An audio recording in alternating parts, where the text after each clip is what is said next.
जय श्री कृष्ण दोस्तों हम लोग भगवान से कितनी प्रार्थना करते हैं, परंतु भगवान सुनते क्यों नहीं, हमारी बात मानते क्यों नहीं। मुझसे किसी ने ऐसे ही प्रश्न पूछा, जो प्रश्न मेरे दिल को भा गया। असल में मेरे द्वारा लिखी विश्व की सबसे सरल गीता खरीद कर पढ़ने पर मैं आप लोगों के डाउट्स 1 to 1 व्हाट्सएप पर दूर करता हूँ। तो मुझसे किसी ने पूछा, श्रीमद् भगवद गीता के चौथे अध्याय के तीसरे श्लोक में श्री कृष्ण अर्जुन को अपना भक्त बताते हैं, परंतु पूरी गीता जी में कहीं भी अर्जुन श्री कृष्ण की पूजा अर्चना करते नजर नहीं आते, श्री कृष्ण की भक्ति करते नजर नहीं आते। तो अर्जुन श्री कृष्ण के भक्त कैसे हो गए? और तो और अध्याय 4 तक तो अर्जुन ये तक नहीं जानते थे कि श्री कृष्ण भगवान है। तो भला बिना श्री कृष्ण को भगवान जाने उन्होंने भगवान की भक्ति कैसे कर ली? प्रश्न तार्किक है और बहुत अच्छा भी है, और इसका जो उत्तर है वो ज्यादातर लोगों को नहीं पता होगा। इसका उत्तर जानकर आप सब लोग हैरान हो जाओगे और जानोगे कि आप क्या करो कि भगवान आपकी हर प्रार्थना हमेशा सुने। तो आज हम लोग यही जानेंगे कि कैसी भक्ति श्री कृष्ण के सबसे अच्छे भक्तों में से एक यानी अर्जुन करते थे, और क्यों पूजा अर्चना किए बिना ही श्री कृष्ण ने अपना भक्त उन्हें मान लिया। असल में कुछ लोगों को भ्रम हो जाता है कि वो लोग श्री कृष्ण के भक्त हैं क्योंकि वो हर रोज भगवान के मंदिर जाते हैं। अब मंदिर जाना तो बहुत अच्छी बात है, परंतु केवल यही भक्ति की डेफिनेशन नहीं है। केवल पूजा आराधना करने से ही आप भगवान के भक्त नहीं हो सकते। और इसके साथ हम ये भी जानेंगे क्यों भगवान संस्कृत में ही प्रार्थना स्वीकार करते हैं। और अगर आप भी अपने डाउट्स पूछना चाहते हैं तो फर्स्ट कमेंट से मेरे द्वारा लिखी विश्व की सबसे सरल गीता को खरीद लीजिए। कुछ डाउट होने पर मैं आपको व्हाट्सएप पर समझाऊंगा जरूर। तो पहले सुनते हैं एक कहानी, और इस कहानी के खत्म होते ही मैं आप सबसे एक प्रश्न भी पूछूंगा। देखते हैं आप में से कितने लोग इसका सही जवाब दे पाते हैं। तो चलिए कहानी शुरू करते हैं। एक बड़े से शहर में पुराने से कुछ मकान थे। इन्हीं मकानों में एक घर था, एक वैद्य जी का। वैद्य जी इस घर के ऊपर वाले हिस्से में रहते थे और नीचे था इनका चिकित्सालय। वैद्य जी ने अपनी पत्नी से कह रखा था कि जो भी सामान आज के दिन चाहिए हो उसकी आज सुबह ही लिस्ट बना के दे दिया करो। और वैद्य जब सुबह उठते तो पत्नी के द्वारा दी गई लिस्ट उनके चिकित्सालय के टेबल पर पड़ी होती। उनकी पत्नी ने जो भी सामान लिखा होता, पहले तो वैद्य जी उसका भाव देखते, फिर उसका हिसाब लगाते और फिर भगवान के आगे हाथ जोड़कर प्रार्थना करते कि हे परमात्मा, मैं तेरे बताए मार्ग पर ही चल रहा हूँ, तेरे लिए हर कार्य कर रहा हूँ और तू ही मेरा ध्यान रखेगा। इतना ही नहीं, वैद्य जी के द्वारा दी गई दवाई काफी असरदार होती, इसीलिए उनके पास बहुत मरीज आते और ठीक होकर जाते। वैद्य जी की एक खासियत थी, वे किसी से भी पैसे मांगते नहीं थे। और तो और जैसे ही वैद्य जी की पत्नी के द्वारा बताए गए सामान की लिस्ट के पैसे पूरे हो जाते, वैद्य जी बाकी के मरीजों से पैसे लेते ही नहीं। वैद्य जी के पास पूरे दिन में 40 से 50 मरीज हर रोज आते और वैद्य जी केवल 10 मरीजों से ही स्वेच्छा से दिए गए पैसे स्वीकार करते, और बाकी के मरीज चाहे कितने भी धनवान हों, वैद्य जी उनसे पैसे नहीं लेते। फिर एक दिन आया जब वैद्य जी हमेशा की तरह अपने दवाखाने में पहुंचे। वह अपनी कुर्सी पर बैठते ही उन्होंने हमेशा की तरह भगवान से प्रार्थना की। फिर अपनी पत्नी के द्वारा दी गई लिस्ट की ओर देखा, परंतु लिस्ट की ओर देखते ही वैद्य जी के पसीने छूट गए, उनके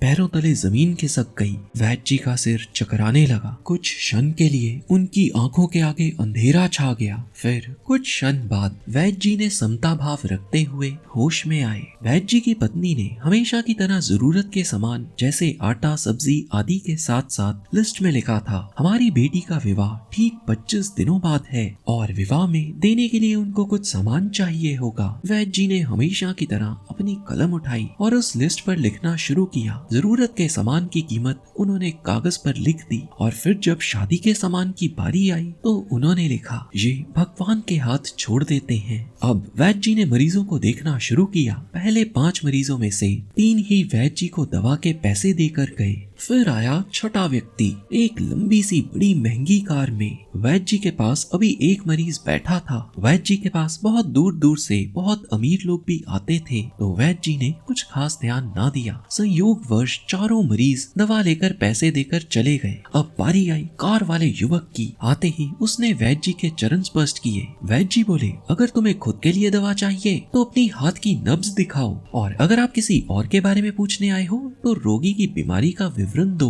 व्यक्ति बोला, वैद्य जी, शायद आपने मुझे पहचाना नहीं। आज से 20 साल पहले मैं आपसे मिला था। मेरा नाम है मनोहर। याद कीजिए, 20 साल पहले मैं आपसे मिला, परंतु तब मैं आपके पास खुद यहाँ नहीं आया, बल्कि मुझे तो भगवान ही आपके पास लेकर आए, और भगवान चाहते थे कि मेरा घर आबाद हो, और ऐसा हुआ भी। व्यक्ति बोला, वैद्य जी, याद कीजिए, 20 साल पहले मैं इस रास्ते से जा रहा था और मेरी कार का टायर आपके घर के बाहर खराब हो गया। जो मेरा ड्राइवर था वो कार का पहिया उतार कार के टायर को ठीक कराने चला गया। आपने देखा मैं कड़कती धूप में आपके दरवाजे के बाहर हूँ, तो आपने मुझे आवाज लगाई, बैठने को कुर्सी दी, फिर मुझे पानी पिलाया कि तभी आपकी छोटी सी बच्ची कमरे में आ गई और आपको खींचकर बुलाने लगी कि चलिए ना पिताजी, मुझे भूख लगी है। बच्ची आपको बार बार खींचने की कोशिश कर रही थी और आप उसको धीरज रखने को कह रहे थे। मुझे तब थोड़ा बुरा भी लगा कि आप मेरे कारण खाना भी नहीं खा पा रहे। फिर मेरे मन में आया आपसे मुझे कुछ दवा लेनी चाहिए, कम से कम मेरे कारण आपका नुकसान तो नहीं होगा। मैंने आपको बताया,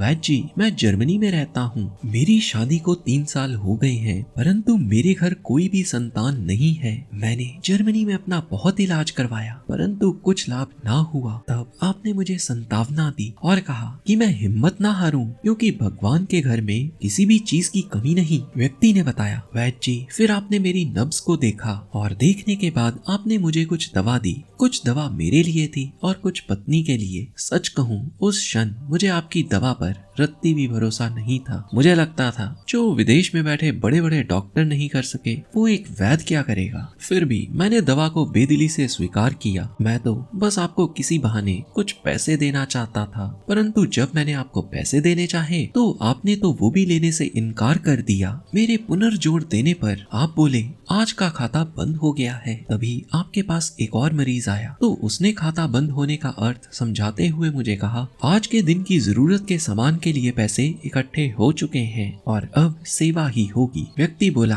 मुझे बड़ी शर्म आई। फिर कुछ देर बैठ मैं दवा लेकर वहाँ से चला गया और जब घर पहुँच सारी बात मैंने अपनी पत्नी को बताई, तो पत्नी बोली कि आप जैसे लोगों की बात तो भगवान भी सुनते हैं और तुम्हारा पाला किसी इंसान से नहीं बल्कि देवता से हुआ है। और उस दवा के बाद मेरे घर में एक पुत्र और एक पुत्री का जन्म हुआ और हम दोनों पति पत्नी आपको हर दिन याद करते रहे। फिर कल ही मैं भारत आया और आज ही आपसे मिलने में इधर आ गया। हमारा पूरा परिवार विदेश में है, बस मेरी मासी यहाँ रहती है और मासी के पति की मृत्यु हो चुकी है। उनकी एक बेटी है जिसकी शादी में मैं यहाँ आया हूँ और इसकी शादी की सारी जिम्मेवारी मैंने उठाई है। और ना जाने क्यों कल जब मैं हमारे परिवार की शादी के लिए सामान खरीदने लगा तो आपकी वो छोटी सी बेटी मेरी आंखों के सामने आ गई। इसीलिए मैंने हर चीज 2 ही खरीद ली। मैं आपकी सोच को जानता हूँ, मुझे लगा भी हो सकता है आप वो सामान ना लो, परंतु ना जाने क्यों आपकी बेटी में मुझे खुद की बेटी दिखी।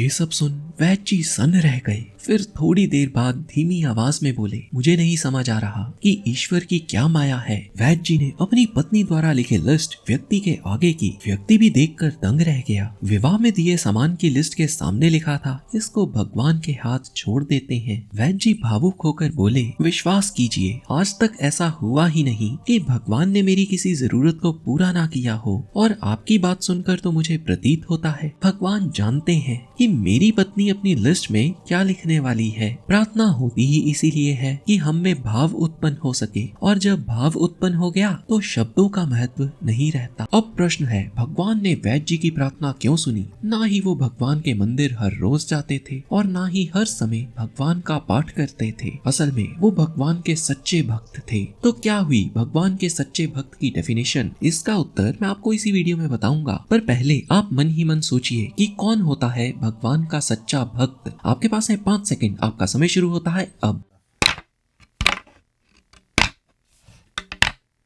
दोस्तों, जो व्यक्ति अपनी माता की बात सुनता है उसे कहते हैं मातृभक्त। जो व्यक्ति अपने पिता की बात माने उसको कहेंगे पितृभक्त। इसी प्रकार जो भगवान की बात माने, भगवान के बताए मार्ग पर चले, उसको कहते हैं भगवान का सच्चा भक्त। आप मंदिर जाते हैं, इससे आपका मन शुद्ध होता है, परंतु अगर कोई मंदिर जाए और मंदिर से बाहर आकर चोरी करे तो हम उसको भक्त नहीं कह सकते। भक्त केवल वही जो भगवान के बताए मार्ग पर भी चले, और भगवान हमारे भाव देखते हैं, भाषा नहीं। संस्कृत आती है तो बहुत अच्छी बात है, नहीं आती तो जिस किसी भाषा में आप प्रार्थना करते हैं भगवान भाव देखकर उसे स्वीकार करेंगे। तो इस वीडियो को हर भक्त के साथ शेयर करना मत भूलिए। हरे कृष्णा।